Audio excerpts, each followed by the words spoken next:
Today, we have a bit more of an unbagging than we have an unboxing. Thanks to a sports car revving its engine, an emergency vehicle siren, and some other crazy background noises, this beautiful pocket watch gets a much simpler introduction. Welcome to another episode of Pocket Watch Time. My name is Patrick W. If you're a member of the channel, and you really should be, this watch may look very familiar to you. That's because I've got a watch very similar to it. My older watch here has a few small differences compared to the new model that I got today.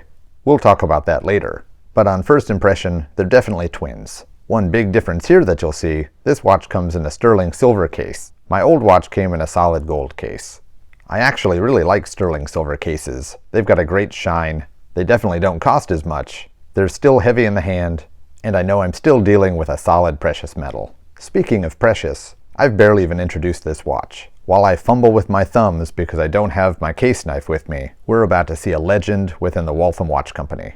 This beautiful watch, cased up in this Crescent Watch Case Co. sterling silver case, is an American Watch Co. grade, model 1888. This is a watch that definitely most Waltham collectors revere, and probably only comes in second place to the model 1872. I don't have one of those yet. The model 1888 is the same size, with pretty much the same finishing, with a bit of a different plate geometry compared to the model 1872. This beautiful watch is a 16 size, 21 jewel movement, with jewels and gold chaton, a gold gear train, and in this model, diamond end stones. Oddly enough, my other version of this grade doesn't have diamond end stones. I'll take this opportunity to show off a couple differences between the two models that I have. The earlier movement I have has 19 jewels instead of the 21 jewels seen here. It has a similar damascening pattern to the main plates. It has a different pattern on the main wheels, and if you look really carefully, there's even a different pattern on the floor plate. And as I stated just a little bit ago, the new version here has diamond end stones. If we take a quick peek at the front of the watches, both watches have the very unique AWWC in Gothic font. This font and dial are only found on the model 1888, and in my opinion is probably the most beautiful dial they make. Like twins, these dials might look the same.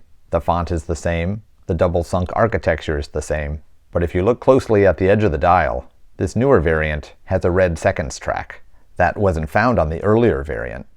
Even though there's a few subtle differences, both watches are magnificent. So getting back to our new watch, let me tilt it around a little bit, let it catch some light, and show off some of that fine damascening. And not only is it beautiful to look at, it's beautiful to see run.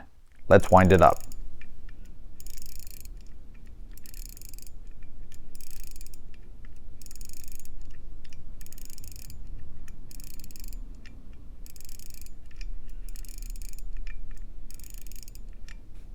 Give it a small little shake, and there she goes.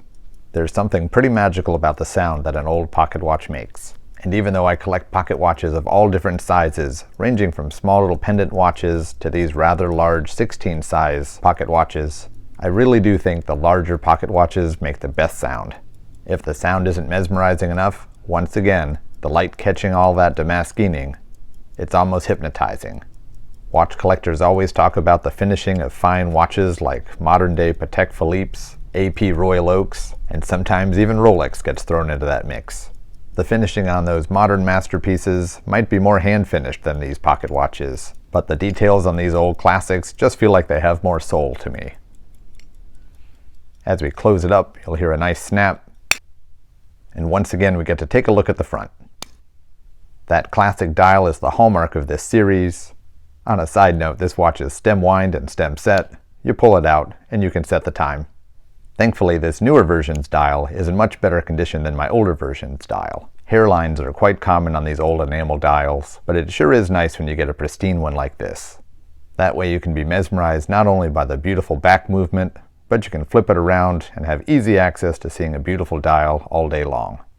And as we watch the seconds round about, I thank you for watching this quick little video on my newest pocket watch to enter the collection, another version of the classic American Watch Co. grade model 1888. Thanks for watching.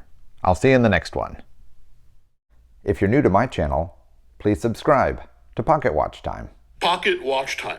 I have lots of reviews on watches and on pocket watches. If you've got any questions or comments, please leave them below. Thanks for watching. I'll catch you in the next one.